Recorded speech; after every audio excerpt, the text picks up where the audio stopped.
चलिए ध्यान दीजिए तो प्रश्नावली 1.2 का प्रश्नावली 1.2 का 1 2 3 4 हो गया था। ठीक, आज कौन कौन सा बनाएंगे? 5 6 7 है ना। 5 नंबर में क्या कहा? जांच कीजिए कि क्या किसी प्राकृतिक संख्या n के लिए संख्या n पे पावर n 6 पे पावर n अंक 0 पर समाप्त हो सकती है। ध्यान दीजिए बाबू, यहाँ क्वेश्चन में क्या कहा? 6 पे पावर n और क्या बोला इसमें? जांच कीजिए कि क्या किसी प्राकृतिक संख्या n के लिए संख्या 6 पे पावर n अंक 0 पर समाप्त हो सकती है। क्या कहा? 6 पे पावर n 0 पर समाप्त हो सकती है। 6 को आप तो पहचानते हो फिक्स से, लेकिन n क्या है?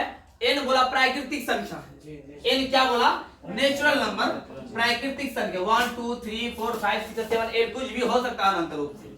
अब ध्यान दीजिए बाबू, 6 पे पावर 1 भी हो सकता है, 6 पे पावर 2 भी हो सकता है, मतलब नेचुरल नंबर कोई भी हो सकता है। इधर ध्यान दीजिए, क्या कहा? 6 पे पावर n मान लिया जाए 6 पे पावर n के जगह कोई 2 ही ले ले, ठीक, तो 36 इसका मान हो जाएगा?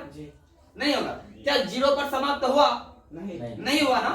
लेकिन यहाँ क्या बोला? 6 पे पावर n के जगह पे कोई भी प्राकृतिक संख्या रखेंगे, क्या 0 पर समाप्त होगा? यहाँ तो नहीं होगा, लेकिन कारण के साथ दिखेंगे क्यों नहीं होगा।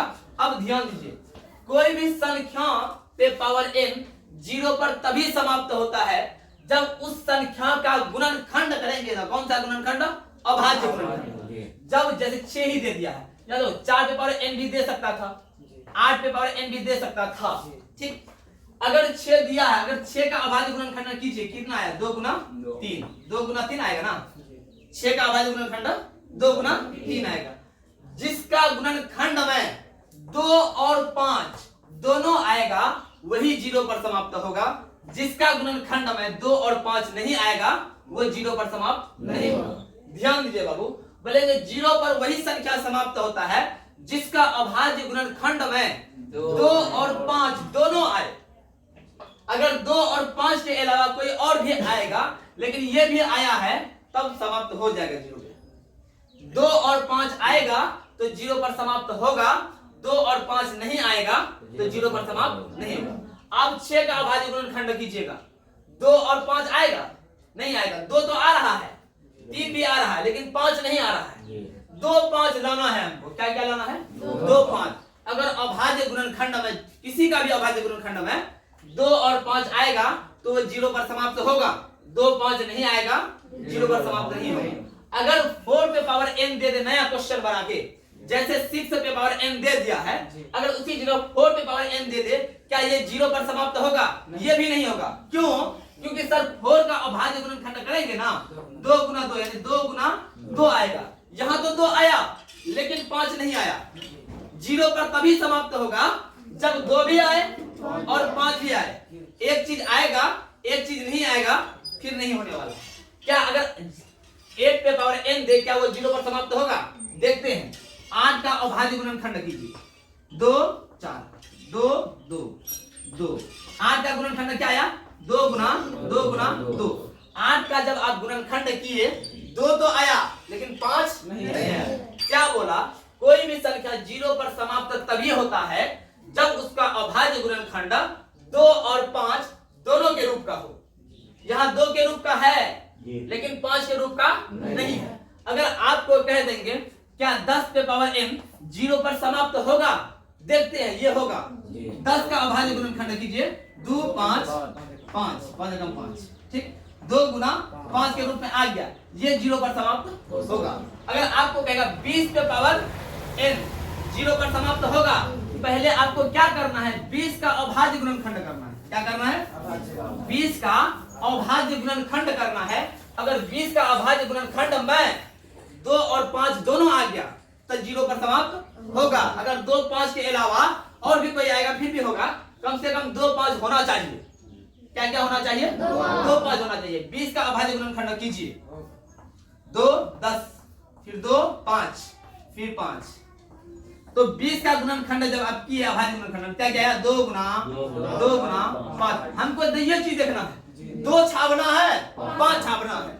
दो तो चीज जैसे मिल गया ना उसके अलावा उधर कुछ भी हो 3 हो 7 हो कुछ भी हो उससे हमको कोई फर्क पड़ने वाला हमको 2 दिखाई दे दिया 5 दिखाई दे दिया दो तो चीज जैसे दिखाई दे दिया हम बोलेंगे 0 पर समाप्त होगा। कैसे आपको बता दे 5 दूनी 10। अब इधर कुछ भी हो 10 से गुना होके लास्ट में 0 आएगा ना करेगा जी। 10 को दुनिया में कोई भी संख्या से गुना कीजिएगा लास्ट में 0 आएगा करेगा।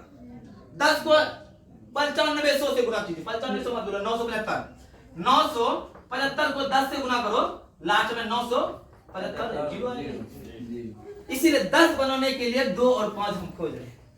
ठीक कोई संख्या 0 पर समाप्त तभी होती है जब उनका अभाज्य गुणनखंड 2 और 5 दोनों के रूप का हो। अगर 2 5 दिखाई आपको दे दिया तो 0 पर समाप्त होगा 2 5 दिखाई नहीं दिया 0 पर समाप्त नहीं होगा। सर सिर्फ 2 दिखाई दे 5 दिखाई नहीं दे तो नहीं होगा। सर 5 दिखाई दे 2 दिखाई नहीं दे फिर भी नहीं होगा। 2 और 5 दोनों दिखाई देना चाहिए। ठीक जब दोनों दिखाई देगा इसके अलावा सर और भी कोई दिखाई देगा कोई फर्क पड़ने वाला नहीं। आपको 2 और 5 ये 2 रब्बा जैसे देखा खटाल से 0 आना ही आना है। ठीक जैसे 4 5 संख्या हम ले रहे हैं 5 पे पावर n 0 पे समाप्त होगा 6 पे पावर n 0 पे समाप्त होगा 9 पे पावर n 0 पे समाप्त होगा 10 पे पावर n 0 पे समाप्त होगा 15 पे पावर n 0 पे समाप्त होगा। कौन कौन तो 0 पे समाप्त होगा कौन कौन 0 पे समाप्त नहीं होगा। ध्यान दीजिए जैसे आप 5 का अभाज्य गुणनखंड कीजिएगा 5 का अभाज्य गुणनखंड कैसे कीजिएगा ये ऑलरेडी 5 अभाज्य संख्या है तो ये 0 पे समाप्त होगा नहीं होगा क्योंकि इसमें तो 5 है 2 नहीं है ना 5 2 दोनों रहनी चाहिए। ये 0 पर समाप्त नहीं होगा। क्या ये 0 पे समाप्त होगा इसका अभाज्य गुणनखंड कीजिएगा ना 2 और 3 आएगा 2 3 2 तो आया लेकिन 5 नहीं आया तो ये भी 0 पे समाप्त नहीं होगा। 9 का अभाज्य गुणनखंड कीजिएगा ना 3 3 आएगा ना 2 आया ना 5 आया तो ये भी 0 पे समाप्त नहीं होगा। 10 का गुणनखंड कीजिएगा ना 2 भी आता है और 5 भी आता है तो ये 0 पे समाप्त होगा। देखो 2 आए 5 आए 0 पे समाप्त होगा। इसके अलावा कोई आए या ना आए कोई मतलब नहीं है। शादी करने के लिए सिर्फ लड़का आ जाए काम खत्म। अब लड़का ही ढूंढने आया तो बराती पहुंच गया होगा। फर्ज क्या है लड़का लड़की का होना जरूरी है। अब लड़के लड़की नहीं होगा तो भोज किसको खिलाएगा कोई काम का होगा। इसीलिए एक तो बाबू लड़का हो गया मतलब 2 को लड़का समझ लो 5 को लड़का ये लड़की हो गया ये लड़का हो गया। ये दोनों आए तो शादी ब्याह होना ही तय है। ये दोनों में एक आदमी आए एक आदमी ना आए तो होगा नहीं होने वाला। ये आए ये नहीं आएगा होगा होगा ही नहीं। ये नहीं आए ये आए होगा ही नहीं। दोनों का दोनों आना जरूरी है। ये दोनों आए और कोई आए होना सकता है तो ये दोनों रब्बा को जैसे देखेंगे होना ही होना है यानी अंडा बनेगा ही अंडा 0 पे समाप्त होगा ही। इसलिए दोनों को आना जरूरी है 0 और 5 के समझ में तो अच्छा से आ गया। तो बाबू 2 5 मैं आप ही बताओ अगर एक आदमी नहीं आएगा एक आदमी आएगा काम तो कभी नहीं होने वाला। दोनों आएगा उसके साथ कोई भी आ जाए बाबू चमार है सुअर है गधा है शादी तो होना आता है। ऐसा तो नहीं कि फल में आदमी आ गया है नहीं कराएंगे। अरे हम दोनों आगे तो कमाल है काम खत्म। ठीक खाते रहो।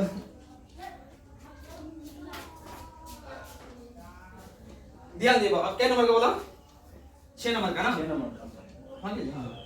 6 नंबर का नहीं 5 नंबर का क्या बोला जांच कीजिए कि किसी प्राकृतिक संख्या n के लिए c की पावर n 0 पर समाप्त होती है। ध्यान दो 0 पर समाप्त वही संख्या होती है जिन संख्या का अभाज्य गुणनखंड में 2 और 5 दोनों रहे 2 और 5 दोनों रहे। ध्यान दे बाबू किसी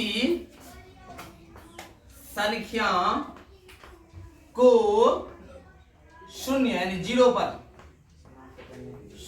0 पर समाप्त होने के लिए ध्यान दीजिए बाबू लिखिए मत समाप्त होने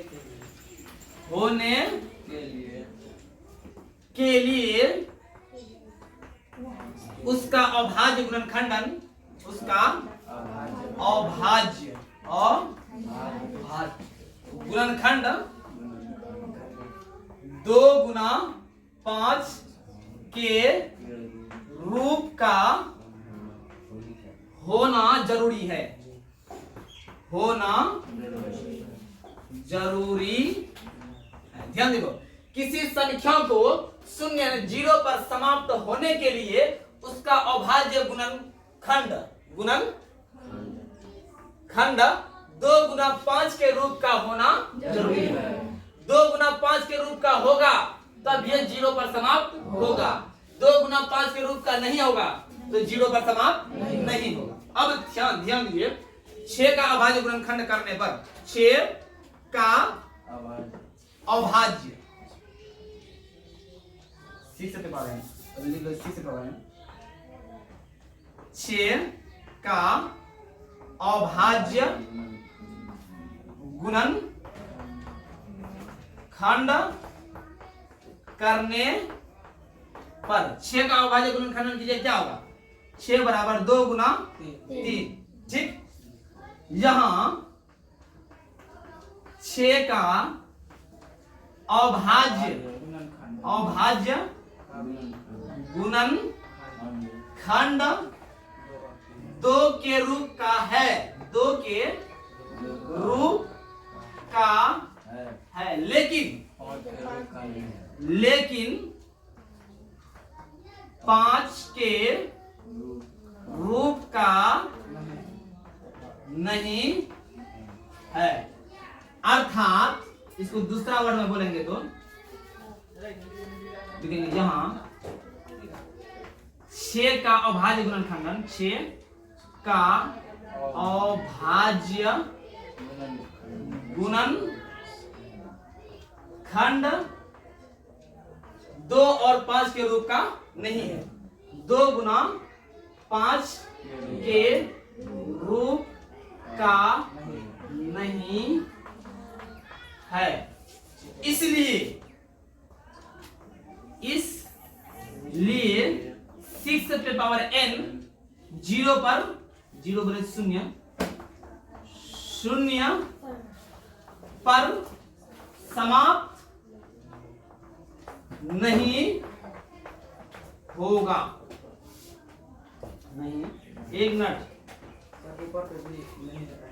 मिनट, हाँ ध्यान दीजिए। किसी संख्या को 0 पर समाप्त होने के लिए उसका अभाज्य गुणनखंड 2 और 5 के रूप का, यानी 2 गुना 5 के रूप का होना जरूरी है। ठीक, 6 संख्या क्या है? 6 पे पावर n, तो 6 का अभाज्य गुणनखंड करने पर क्या मिला? 6 गुना 2 है ना, सॉरी 6 का गुणनखंड 2 और 3 के रूप में मिला। क्या बोले? यहाँ 6 का अभाज्य गुणनखंड 2 के रूप का है लेकिन 5 के रूप का नहीं है। दूसरा वर्ड में वही फिर बोला गया है। यहाँ 6 का गुणनखंड यानी 2 और 5 के रूप का नहीं है। यहाँ क्लियर चाहिए तो लाइन में, यहाँ 6 का अभाज्य गुणनखंड 2 गुना 5 के रूप का नहीं है, इसलिए 6 पे पावर n 0 यानी 0 पर समाप्त नहीं होगा। 0 पर समाप्त होने के लिए 2 गुना 5 के रूप का होना जरूरी था। यहाँ 2 के रूप का है लेकिन 5 के रूप का नहीं है। दोनों के रूप का होगा तब ये 0 पर समाप्त होगा, दोनों के रूप का नहीं होगा 0 पर समाप्त नहीं होगा। इसको नोट कीजिए, इससे सब लिखने वाली ही बात। 5वां नंबर तो हो गया। अब 6ठा नंबर देखिए।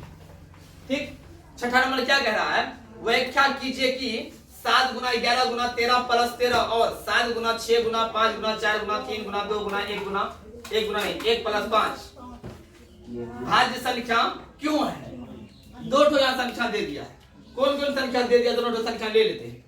एक 7 गुना 11 गुना 13 प्लस 13, एक तो ये दे दिया है, एक तो दिया 7 गुना 6 गुना 5 गुना 4 गुना 3 गुना 2 गुना 1 प्लस 1 5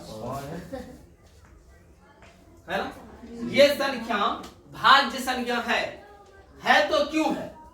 आपको याद होगा कि भाज्य संख्या अभाज्य संख्या किसको कहते हैं? अभाज्य संख्या। और आप भाज्य भी संख्या पढ़े हुए है ना, भाज्य संख्या। अभाज्य संख्या में कौन कौन था? 2 3 5 7 11 13 ये सब था ना, 17 भी था। इसमें क्या था? 4 6 8 9 10 12 यही सब था। अब आपको पता होना चाहिए कि अभाज्य संख्या ना सर एक और खुद के अलावा किसी और से नहीं कर रहा था, लेकिन भाज्य संख्या ना एक और खुद के अलावा किसी और से कर रहा था। यानी इसको अगर टुकड़ा करेंगे ना, किसी को भी पकड़ लीजिए आप, 3 को पकड़ लीजिए, 17 को पकड़ लीजिए, 13 को पकड़ लीजिए, किसी को भी टुकड़ा कीजिएगा 1 गुना 3 1 गुना 17 1 गुना 13, मतलब कि द्वयी रूप का होगा। गुणनखंड में द्वयी संख्या होगा, एक तो एक होगा और वो खुद होगा। लेकिन भाज्य संख्या का जब आप गुणनखंड कीजिएगा ना, कम से कम 3 ठो होगा या उससे ज्यादा होगा। जैसे आप 4 को तोड़िएगा, 1 आएगा ही, 2 आएगा ही, 4 आएगा। 6 को तोड़िएगा, 1 आएगा ही, 2 भी आएगा, 3 भी आएगा, 6 भी आएगा, मतलब 2 से अधिक आ रहा है। यहाँ पे 2 ही आएगा, है ना। अगर मान लिया जाए कोई संख्या का अभाज्य गुणनखंड 2 से अधिक आया, तब आप उसको भाज्य बोलिएगा या अभाज्य बोलिएगा? भाज्य बोलेंगे ना। जब 2 से अधिक आ जाएगा तब उसको भाज्य बोलेंगे, जब 2 ही आएगा तब उसको अभाज्य बोलेंगे, है ना। आपको देखने का है ये जो संख्या जो 2 ठो दिया हुआ है ये भाज्य है तो कैसे, आपको व्याख्या करने के लिए कहा ये भाज्य है तो कैसे। अब थोड़ा सा ध्यान दो,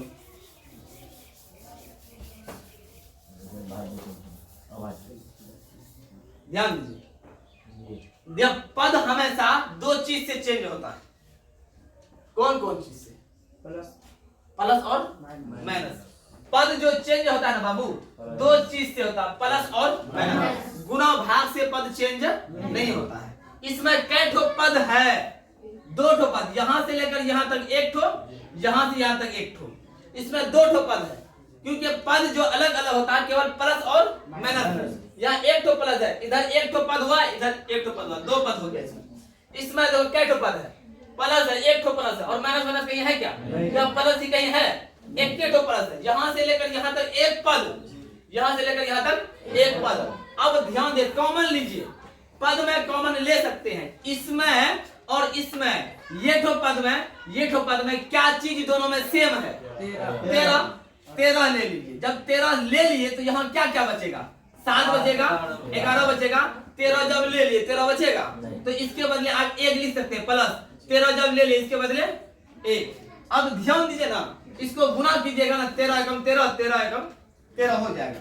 अब थोड़ा सा ध्यान दीजिए, 13 गुना, पहले ब्रैकेट के अंदर रखा होगा ना, 7 गुना 11 गुना 1 प्लस 1, 7 गुना 11 77, 77 गुना 1 77, 77 1 78। इसके बीच कुछ नहीं तो गुना है। क्या गुना 1 लिख सकते हो आप?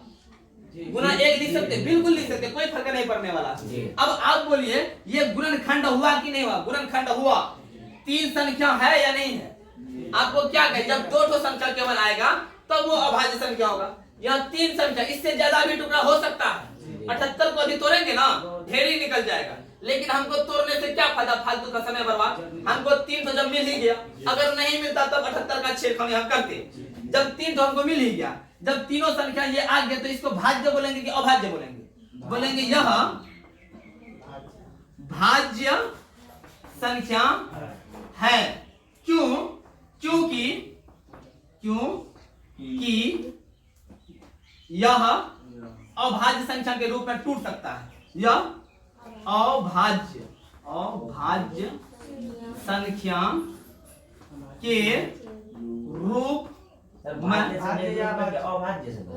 देखो यह भाज्य संख्या है।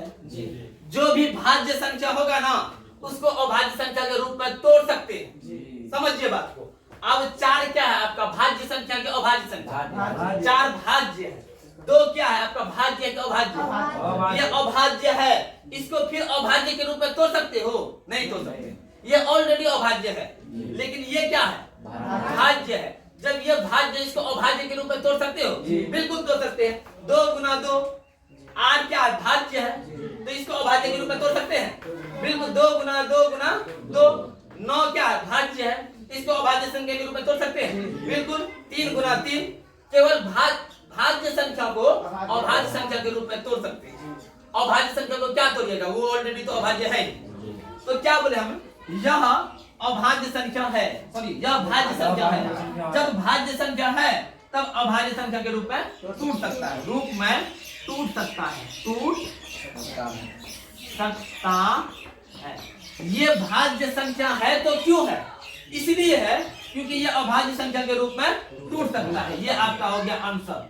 अब थोड़ा सा ध्यान दीजिए, इस 6 नंबर का तो हो गया। अब 7 नंबर में क्या कह रहा है, किसी खेल के मैदान के चारों ओर एक वृत्ताकार पथ है। इस मैदान का एक चक्कर लगाने में सोनिया को 18 मिनट लगते हैं, जबकि इसी मैदान का एक चक्कर लगाने में रवि को 12 मिनट लगता है। ठीक, मान लीजिए वे दोनों एक ही स्थान और एक ही समय पर चलना प्रारंभ करके एक ही दिशा में चलते हैं, तो कितने समय बाद वे पुनः प्रारंभ स्थान पर मिलेंगे? ध्यान दीजिए, यह एक सोनिया है और एक रवि है। सोनिया को चक्कर लगाने में 18 मिनट,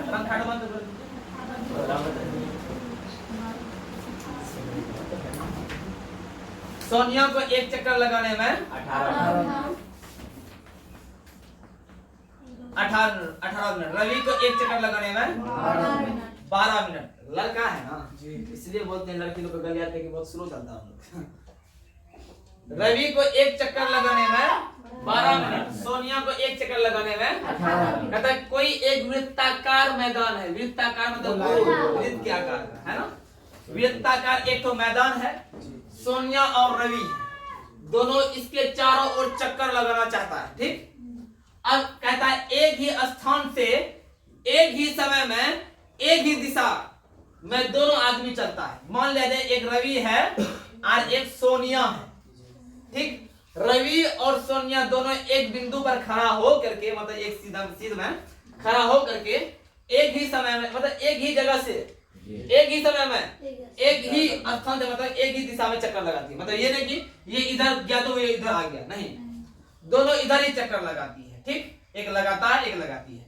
रवि भी इधर से ही दौड़ता है और सोनिया भी इधर से ही दौड़ती है। ठीक, अब सोनिया को एक चक्कर पूरा करने में 18 मिनट लग जाता है, रवि 12 मिनट में ही एक चक्कर पूरा कर देता है। तो रवि आगे आगे चलेगा ना, जैसे दौड़ेगा रवि थोड़ा बहुत आगे बढ़ जाएगा, क्योंकि रवि को यहाँ तक पहुंचने में 12 मिनट ही लगेगा, लेकिन सोनिया को फिर यहाँ पहुंचने में 18 मिनट लगेगा। जब सोनिया यहाँ 18 मिनट में पहुंचेगा तो रवि 12 मिनट में यहाँ पूरा करके 6 मिनट में फिर यहाँ तक आ जाएगा।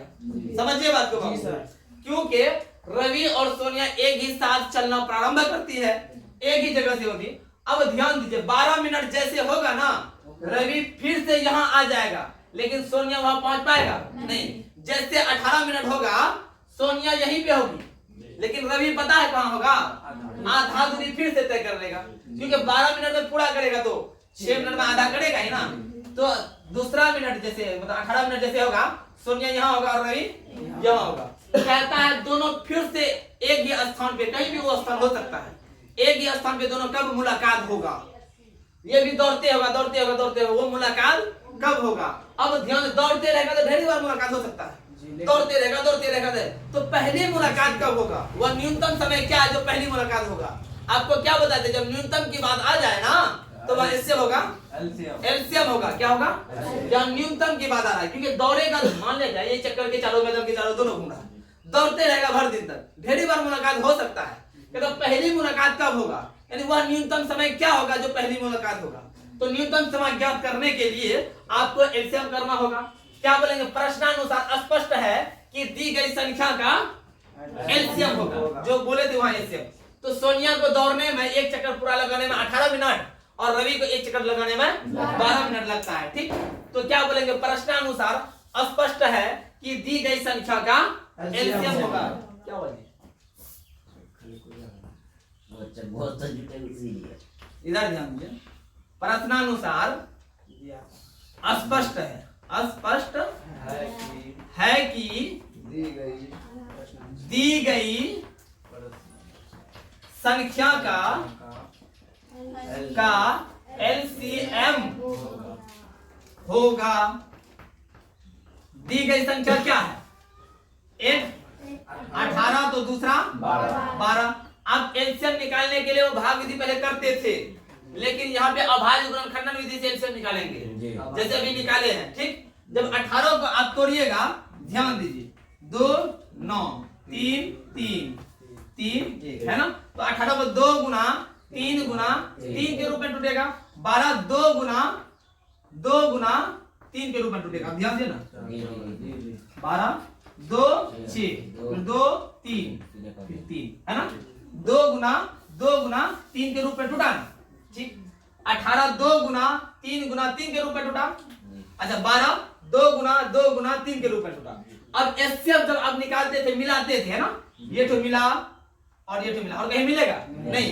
एचसीएफ निकालते तो 2 और 3 को उठा के 6 लिख लेते, लेकिन आपको क्या निकालना है, आपको एलसीएम निकालना है। तो एलसीएम क्या होगा, एलसीएम बराबर जो मिला उसको एक बार, जो मिला उसको एक बार, है ना, जो नहीं मिला उसको उतार लो। 3 गुना 2, अब गुना कीजिए, 2 तिया 6 तिया 18 दूनी 36, यानी 36 मिनट बाद फिर से वो मिल जाएगा। हम लोग थोड़ा दिमाग लगाइए बाबू, कैसे मिलेगा 36 मिनट बाद। अब आपको पता है रवि भी यही से स्टार्ट करती है, सोनिया भी यही से स्टार्ट करती है। 36 मिनट दोनों को चलाइए, कितना देर चलेगा।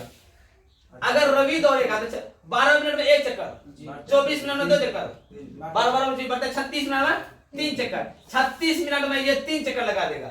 लेकिन ये सोनिया जो है 18 मिनट में 1 चक्कर, 18 तो 36 मिनट में, यानी ये 2 चक्कर लगाएगा, ये 3 चक्कर लगाएगा, फिर वही दोनों आदमी बबनी बबनों साथ आके मिल जाएगा। नहीं मिलेगा, इसका 3 चक्कर, इसका 2 चक्कर एक के लगा के मिल जाएगा, नहीं मिलेगा। 36 मिनट में ये रवि 3 चक्कर लगा लेगा, वही 36 मिनट में सोनिया 2 चक्कर लगाएगा, है ना, क्योंकि सोनिया को चक्कर लगाने में 18 मिनट लगता है, तो 1 चक्कर लगाने में 18 मिनट, 2 चक्कर लगाने में 36 मिनट, रवि को 1 चक्कर लगाने में 12 मिनट, 2 चक्कर लगाने में 24 मिनट, 3 चक्कर लगाने में 36 मिनट, यानी 36 मिनट में रवि 3 चक्कर लगा लेगा और 36 मिनट में सोनिया 2 चक्कर लगा लेगा। 36 मिनट बाद वो फिर से मिल जाएगा। ठीक, क्वेश्चन क्या कहा था, क्वेश्चन के मुताबिक हम लोग आंसर लिख लेंगे तो करके। मान लीजिए दोनों एक ही स्थान और एक ही समय पर चलना प्रारंभ करके एक ही दिशा में चलते हैं, कितने समय बाद वे पुनः प्रारंभिक स्थान पर मिलेंगे। बोलेंगे 36 मिनट बाद, 36 मिनट बाद वे पुनः प्रारंभिक स्थान